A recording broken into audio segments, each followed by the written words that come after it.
UP में आतंकी संगठन अलकायदा से जुड़े 2 खतरनाक आतंकियों को गिरफ्तार कर लखनऊ समेत कई शहरों को दहलाने की साजिश नाकाम कर दी गई। दोनों ने 15 अगस्त को कई शहरों में धमाके की साजिश रची थी। दिल्ली से एक स्पेशल टीम लखनऊ पहुंचेगी और आतंकियों से पूछताछ की जाएगी। दूसरी खबर, प्रदेश के लोगों को उनकी समस्या से तत्काल निजात दिलाने के लिए सीएम योगी आदित्यनाथ ने बड़ा फैसला किया है और सीएम योगी आदित्यनाथ सोमवार से लखनऊ में अपने सरकारी आवास पर जनता दरबार शुरू कर रहे हैं। सीएम योगी अपने आवास पर जनता की समस्या सुनेंगे, साथ ही तत्काल निराकरण के निर्देश देंगे। तीसरी अहम खबर जो है वो है कांग्रेस से जुड़ी हुई। प्रियंका गांधी वाड्रा आगामी यूपी चुनाव की तैयारियों और रणनीति को लेकर उत्तर प्रदेश कांग्रेस के नेताओं की वर्चुअल बैठक उन्होंने बुलाई। तो आज गांव की सरकार का शपथ ग्रहण भी है। पूरे उत्तर प्रदेश में जो जिला पंचायत अध्यक्ष चुनाव जीते हैं उनके शपथ ग्रहण का आज कार्यक्रम है। सभी जिले के जिलाधिकारी पहले जिला पंचायत अध्यक्ष को शपथ दिलाएंगे और फिर जिला पंचायत अध्यक्ष सभी जिला पंचायत सदस्यों को शपथ दिलाएंगे। कोरोना संक्रमण पर लगाम के बाद यूपी में अब रात 10 बजे तक बाजार खुले रहेंगे। हालांकि वीकेंड लॉकडाउन अभी भी जारी रहेगा। भारी बारिश की वजह से पहाड़ी इलाकों में भूस्खलन शुरू हो गया है। गंगोत्री हाईवे रतुड़ी सेरा के समीप भारी मलबा आने के कारण बंद हो गया है। हाईवे बंद होने के कारण दोपहिया वाहन चालक जान जोखिम में डालकर आवाजाही करने को मजबूर हैं। उत्तराखंड की इस खबर पर हम ग्राउंड जीरो से अपडेट्स आप तक पहुंचाएंगे।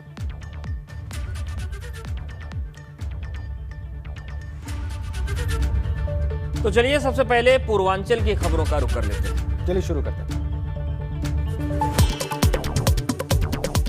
कुशीनगर में स्वास्थ्य कर्मियों की बड़ी लापरवाही सामने आई है। यहां पर एक 60 साल की महिला को कुछ ही मिनटों के अंदर कोरोना वैक्सीन के 2 टीके लगा दिए गए।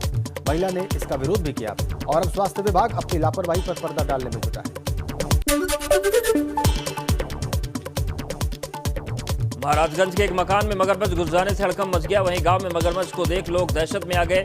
आनन फानन में ग्रामीणों ने वन विभाग को सूचित किया। घंटों की मशक्कत के बाद मगरमच्छ को पकड़ा गया।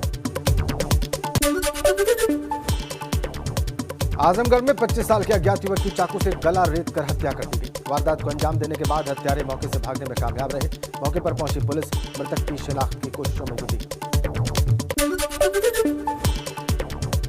बस्ती के गौर थाना क्षेत्र में 16 साल की एक नाबालिग का शव फंदे से लटकता मिला। मौके से एक सुसाइड नोट भी बरामद हुआ जिसमें नाबालिग ने एक शख्स पर प्यार में धोखा देने का आरोप लगाया।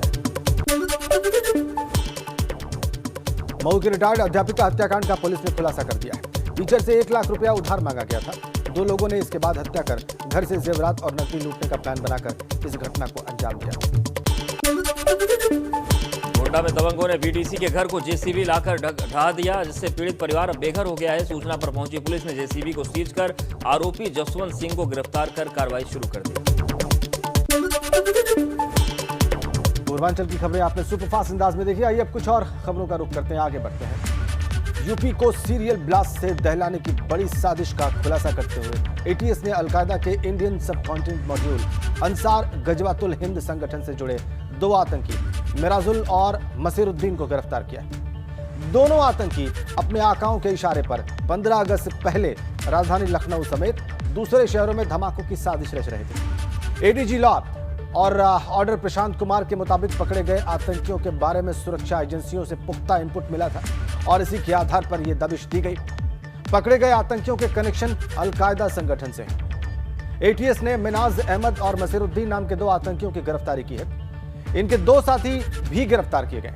एटीएस को पकड़े गए दोनों आतंकी जो है वो अलकायदा के पास से संबंधित हैं। इनके पास से भारी मात्रा में विस्फोटक और हथियार बरामद किए गए हैं और इसी के जरिए बड़ी आतंकी साजिश को अंजाम देने की कोशिश थी। उक्त कार्य के लिए उमर हलवंडी द्वारा भारत में अल-कायदा इंडियन सब कॉन्टिनेंट मॉड्यूल के संगठन में सदस्यों की भर्ती तथा उन्हें रेडिकलाइज करने का कार्य किया जा रहा है। इसी के अंतर्गत उमर हलवंडी ने कुछ जिहादी प्रवृत्ति के व्यक्तियों को लखनऊ में चिन्हित कर एवं उन्हें नियुक्त कर अल-कायदा का मॉड्यूल को खड़ा किया गया है। यह मॉड्यूल अंसार गजवातुल हिंद जो कि अल-कायदा का ही एक अंग है के अंतर्गत आतंकी घटनाओं को अंजाम देने के लिए तैयार किया गया है। इस मॉड्यूल के जो प्रमुख सदस्य हैं उनका नाम है मिन्हाज, मसीरुद्दीन व शकील। इनके नाम प्रकाश में आए हैं। इन लोगों ने उमर हलमंडी के निर्देश पर तथा अपने अन्य साथियों के सहायता से 15 अगस्त के पूर्व उत्तर प्रदेश के विभिन्न शहरों में, विशेषकर लखनऊ के महत्वपूर्ण स्थानों, स्मारकों। तो लखनऊ से 2 आतंकियों के पकड़े जाने के बाद आसपास सुरक्षा बढ़ा दी गई है, साथ ही अलर्ट जारी किया गया है। 4 अलग अलग जगहों की तस्वीरें हम आपको दिखाते हैं। पहली तस्वीर लखीमपुर खीरी की, जहां पर इंडो नेपाल बॉर्डर पर सतर्कता बढ़ाई गई है। एसएसबी ने गौरीफंटा बॉर्डर पर सतर्कता बढ़ाते हुए पुलिस को भी अलर्ट कर दिया है। वहीं दूसरी तस्वीर अयोध्या में अलर्ट है। यहां पर एंट्री पॉइंट पर चेकिंग अभियान शुरू किया गया है। राम जन्मभूमि परिसर समेत तमाम धार्मिक स्थलों पर सुरक्षा कड़ी करके अलर्ट जारी किया गया है। तीसरी तस्वीर हरदोई की है, जहां पर प्रशासन अलर्ट है। वहीं कानपुर में भी शहर के कई इलाकों में सघन चेकिंग अभियान चलाया जा रहा है, क्योंकि जिस तरीके से इस मॉड्यूल का खुलासा हुआ है उसके बाद सतर्कता बहुत जरूरी हो जाती है। लखनऊ चलते हैं। विवेक त्रिपाठी हमारे सहयोगी इस वक्त हमारे साथ था, सीधा कनेक्ट है लखनऊ से। विवेक, का ये बड़ा ऑपरेशन था और ये बड़ी बात सामने आई है क्योंकि इनका संबंध अलकायदा से है, और अलकायदा के बारे में किसी को कुछ बताने की जरूरत नहीं है कि वो किस किस्म का आतंक फैला सकते हैं और फैलाते रहे हैं। विवेक, अब जबकि ये गिरफ्तारियां हुई हैं, इसके बाद आगे पुलिस की क्या प्लानिंग है? उनके हाथ में और क्या चीजें आई हैं जिससे वो आगे इन्वेस्टिगेशन को अपनी बढ़ाने वाले? जी देखिए राजेंद्र, बहुत सारी सामग्री तो वहाँ से मिली है, और कुछ सामग्री जैसा कि कल हमने अपने एबीपी गंगा के दर्शकों को बताया कि आतंकियों ने जला दी थी। कुछ ऐसे दस्तावेज थे, कुछ कागजात थे जो जला दिए थे। उसमें ये जो एटीएस के सूत्र हैं बता रहे हैं, कुछ ऐसे रजिस्टर थे जिसमें तमाम लोगों के नंबर लिखे थे जो कनेक्शन अलकायदा का यहाँ पर अंसार गजवातुल हिंद से है, और उसके सदस्य हैं यहाँ पर, उसके जो स्लीपर सेल के एजेंट हैं वो सब, उनके नामों की सूची हो सकती थी उस रजिस्टर में, ऐसा बताया जा रहा है। सूत्र कहते हैं कि वो जो कागजात जो जलाए गए हैं उसमें ऐसी ही तमाम जानकारियाँ थीं, और मोबाइल फ़ोन जो मिराजुल का मोबाइल फ़ोन था उसने भी तोड़ने की कोशिश की थी। उसी समय जब पुलिस ने उसको गिरफ्त में लिया था, एटीएस ने उसको अपने कब्जे में लिया था, तब उसने अपना मोबाइल फ़ोन तोड़ने की कोशिश की थी। हालांकि जो मोबाइल फ़ोन मिला है, एटीएस उसकी जांच कर रही है, उसमें कुछ भी ऐसी संदिग्ध चीज़ें अभी नहीं मिली हैं। ऐसा माना जा रहा है कि सारा डेटा उसका डिलीट कर दिया गया था, उसके बाद उसको तोड़ने की कोशिश की गई थी।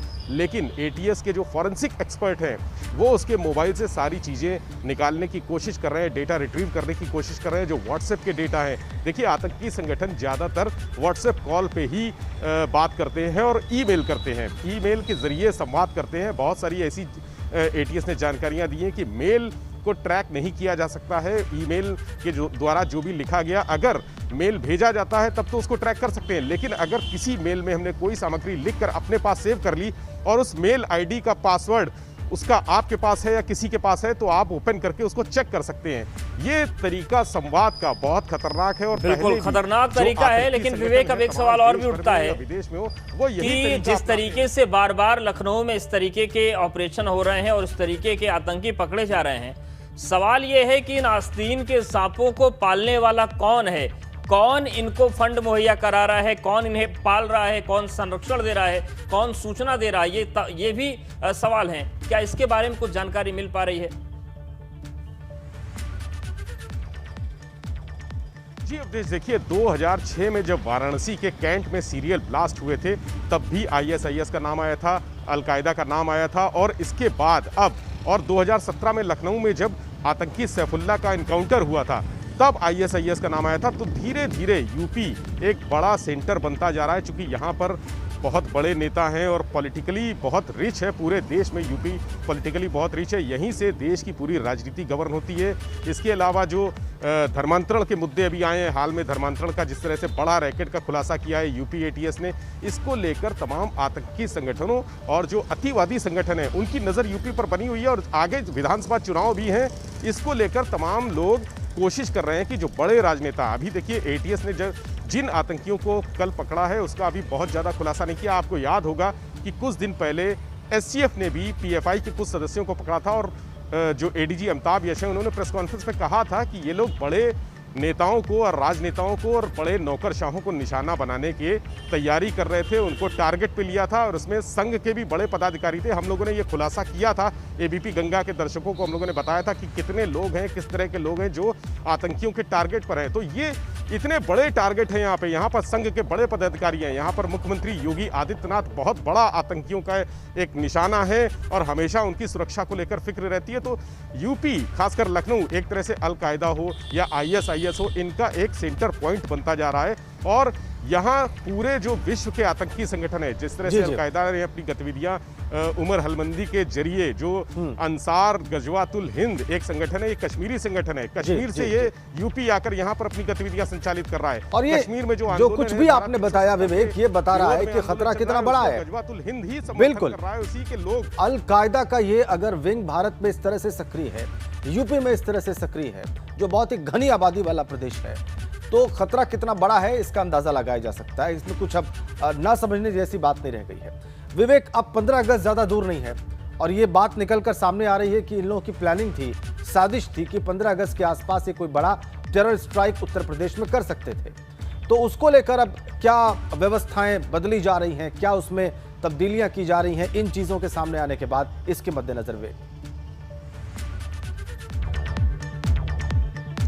राजेंद्र, जैसे मसीरुद्दीन उर्फ मुशीर उर्फ राजू और इसके अलावा मिनहाज, 2 आतंकी पकड़े गए, जबकि तीसरा जो नाम प्रकाश में आया था शाहिद, वो अभी फरार है। और हमने एबीपी गंगा के दर्शकों को कल बताया था कि उस कमरे में, जिस कमरे में वो रुके थे, जिस मकान में वो रुके थे, वहां पर 7 आतंकी रुके थे, जिसमें से 2 गिरफ्तार हुए हैं और 5 भागे हुए हैं, जिसमें से बाद में तीसरा भी अरेस्ट करने की बात आई थी, हालांकि उसकी आधिकारिक पुष्टि नहीं हुई है। तो ये जो आतंकी भागे हुए हैं, ये अपने मंसूबों को किसी न किसी तरह से अंजाम देने की कोशिश करेंगे। हालांकि उनके 2 साथी पकड़े जाने के बाद बहुत सारा प्लान जो है ओपन हो गया है। ATS के हत्ते बहुत सारे ऐसे सबूत लगे हैं। कहां पर देखिए, कानपुर बहुत सेंटर पॉइंट था इनका, कानपुर आना जाना था। और ये कहा जाता है कि कानपुर में जहां पर आतंकियों का गढ़ रहा है, इसके पहले भी कानपुर से आतंकवादी गतिविधियां संचालित होती रही हैं और वहां पर लोग पकड़े गए। कानपुर को उन्होंने शेल्टर प्लेस बनाया था और शेल्टर प्लेस पर ये अटैक नहीं करते हैं। ऐसा माना जाता है कि जहां पर छिपने का स्थान होता है वहां अटैक नहीं करते हैं। सबसे संवेदनशील गोरखपुर, वाराणसी, प्रयागराज, आगरा और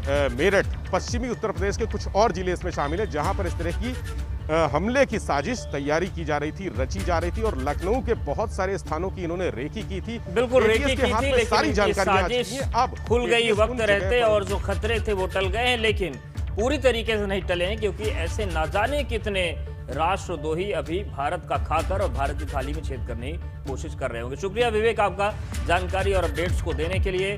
शामली की बात करते हैं। शामली में एक महिला के धर्मांतरण का मामला सामने आया है। बताया जा रहा है कि 1 साल पहले पीड़िता ने शादी की थी, लेकिन शादी के करीब 3-4 महीने बाद ही पीड़िता को आरोपी पक्ष के लोग धर्मांतरण करने का दबाव बनाने लगे। इसके बाद पीड़िता किसी बहाने से वहां से भागकर अपने घर पहुंची। 6 महीने बाद पुलिस से शिकायत की, लेकिन पुलिस ने इस मामले में अब तक कोई कार्रवाई नहीं की है। हालांकि पुलिस अब इस मामले में घरेलू हिंसा मानते हुए जांच पड़ताल कर रही है। इस बीच एएसपी शामली का कहना है कि धर्मांतरण के मामले में आरोपियों और पीड़ितों को बुलाकर जांच पड़ताल की जाएगी, फिर आगे की कानूनी कार्रवाई होगी।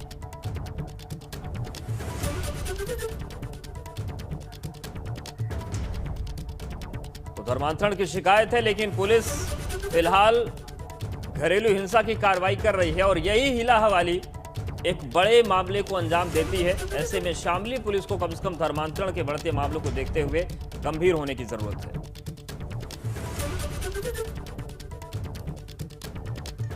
और चलिए अब अवध की खबरों का रुख कर लेते हैं सुपरफास्ट अंदाज। चलिए शुरू करते हैं। अयोध्या में आतंकी इनपुट के बाद सुरक्षा घेरा सख्त कर दिया गया है। अयोध्या के सभी प्रवेश द्वारों पर सघन चेकिंग अभियान चलाया जा रहा है। साथ ही हर आने जाने वाले के ऊपर नजर रखी जा रही है। बड़ी संख्या में सुरक्षा बलों को अयोध्या की सीमा पर भी तैनात कर दिया गया है। बाराबंकी जिले के फतेहपुर थाना क्षेत्र में ठुमका लगाते बीडीसी सदस्यों का वीडियो वायरल हो रहा है। वीडियो ब्लॉक प्रमुख चुनाव से पहले का बताया जा रहा है। ब्लॉक प्रमुख पद के उम्मीदवार ओम प्रकाश वर्मा की ओर से इसका आयोजन किया गया। फतेहपुर में ब्लॉक समिति के चुनाव के बाद जीते हुए प्रत्याशी के जश्न का वीडियो वायरल हो रहा है। प्रशासन की ओर से जश्न मनाने पर पाबंदी लगाई गई थी। बीजेपी के प्रत्याशी अमित तिवारी की जीत के जश्न में कोरोना प्रोटोकॉल की जमकर धज्जियां उड़ाई। और चलिए इस वक्त की बड़ी खबर का रुख कर लेते हैं। बड़ी खबर है सपा नेता आईपी सिंह पर गंभीर धाराओं में केस दर्ज हुआ है। अवधेश सिंह ने आईपी सिंह पर मुकदमा दर्ज कराया और उन्होंने आरोप लगाया है कि मेरे अपहरण और हत्या की कोशिश की गई। भाजपा छोड़कर सपा में आए हैं आईपी सिंह, तो ये इस वक्त की बड़ी खबर। सियासी अदावत में बड़े आरोप लगे हैं और अवधेश सिंह ने आरोप लगाया है कि अपहरण और हत्या की कोशिश की गई और इसी को लेकर आईपी सिंह पर गंभीर धाराओं में केस दर्ज कर लिया गया है। भाजपा छोड़कर सपा में आईपी सिंह आए हैं। सपा नेता आईपी सिंह पर गंभीर धाराओं में मुकदमा दर्ज हुआ है।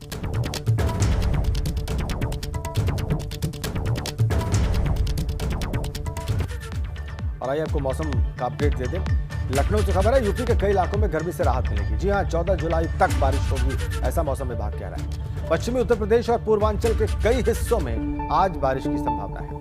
तो जो प्रचंड गर्मी बढ़ रही थी उत्तर प्रदेश में और खासकर पश्चिमी उत्तर प्रदेश में, उससे राहत मिल सकती है। 14 जुलाई तक बारिश होगी, ऐसा मौसम विभाग का कहना है। पूर्वी उत्तर प्रदेश और पश्चिमी यूपी दोनों ही क्षेत्रों में उत्तर प्रदेश के बारिश की संभावना। मौसम विभाग का यह प्रेडिक्शन, ये उनकी भविष्यवाणी। जाहिर सी बात है, इससे तापमान कम होगा, लोगों को गर्मी से राहत मिलेगी।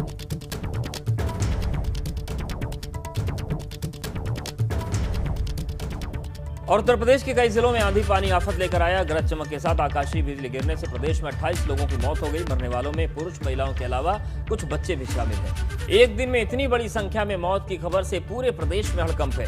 प्रयागराज में 6 लोगों की मौत हुई है। कानपुर देहात में 5 लोगों की मौत हुई, 6 लोग आकाशीय बिजली से झुलस गए। फतेहपुर में 5 की मौत हुई है, 4 झुलसे हैं जिनका इलाज चल रहा है। कौशाम्बी में 4 लोगों से मौत हुई है।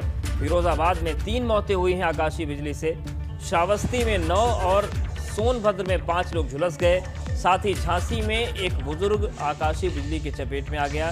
यही नहीं, आगरा में कई मवेशी आसमानी आफत की चपेट में आए। हालांकि इस पूरे मामले पर मुख्यमंत्री योगी आदित्यनाथ ने संज्ञान लेकर जिन जिलों में घटनाएं हुई हैं वहां पर हर संभव मदद पहुंचाने और अधिकारियों को मौके पर पहुंचने के निर्देश दिए हैं।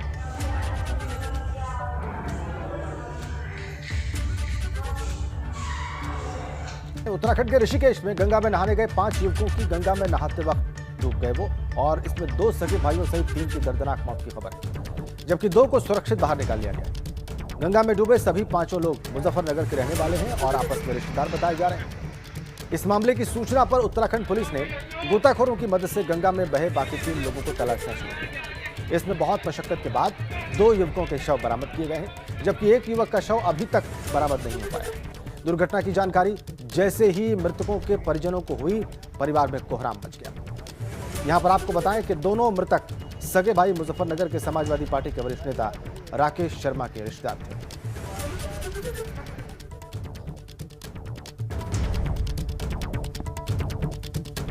अमरोहा के गजरौला ब्लॉक से नवनिर्वाचित ब्लॉक प्रमुख मीनाक्षी चौधरी के घर पर जमकर जश्न मनाया गया, उनके घर के बाहर। और इस दौरान कानून की धज्जियां उड़ गईं। आप देखिए, ये वो लोग हैं जिनको नियम कानूनों के लिए एक मापदंड स्थापित करना है, लेकिन ये उसकी धज्जियां उड़ा रहे हैं और इसका वीडियो वायरल होना शुरू हो गया है। तो वहीं एक और वीडियो जोया ब्लॉक का भी वायरल हो रहा है, जिसमें मतदान के दौरान अचानक से फायरिंग से हड़कंप मच गया था। तो ये जो असलहों का प्रेम है, ये किसी भी कीमत पर जाता नहीं दिख रहा है और ये उस सूरत में हो रहा है जब सीधे तौर से मनाही थी कि जश्न नहीं होगा, लेकिन उस आदेश की धज्जियां इन असलहों से उड़ा दी गई।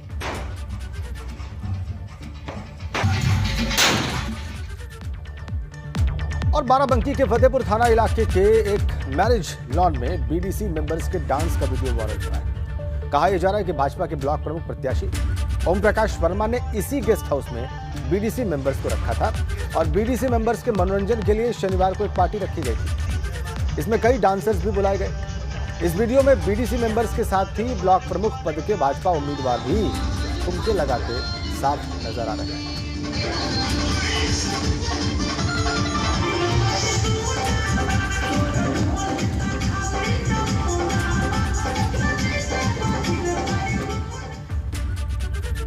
तो चलिए आगे बढ़ते हैं और आपको बताते हैं कि उत्तर प्रदेश और उत्तराखंड में क्या खास है। और सबसे पहले बात उत्तर प्रदेश की करते हैं। लखनऊ में एक बार फिर जनता की समस्याओं को सुनेंगे मुख्यमंत्री योगी आदित्यनाथ। आज फिर जनता दरबार लगाएंगे मुख्यमंत्री। कोरोना संक्रमण की वजह से ये काम नहीं हो पा रहा था, जनता दरबार नहीं लग पा रहा था। और इसके अलावा जीते गए जिला पंचायत अध्यक्ष आज शपथ लेंगे। जिलाधिकारी जिला पंचायत अध्यक्षों को शपथ दिलाएंगे उनके जिलों में, और फिर जिला पंचायत अध्यक्ष जिला पंचायत सदस्यों को शपथ दिलाएंगे। यही परंपरा रही है। और उत्तराखंड में क्या खास रहने वाला आपको बताते हैं। आज दिल्ली से देहरादून लौटेंगे मुख्यमंत्री पुष्कर सिंह धामी। सुबह 8 से 10 बजे के बीच दिल्ली में केंद्रीय मंत्रियों से मिलेंगे और सुबह 10:30 बजे उत्तराखंड के लिए मुख्यमंत्री रवाना हो जाएंगे। दोपहर 12 बजे सीएम कार्यालय में कामकाज निपटाएंगे। दोपहर 3 बजे मुख्यमंत्री सचिवालय जाएंगे सीएम धामी, तो उनका जो दिल्ली दौरा है वो खत्म होगा, देहरादून लौटेंगे और उसके बाद कामकाज संभालेंगे।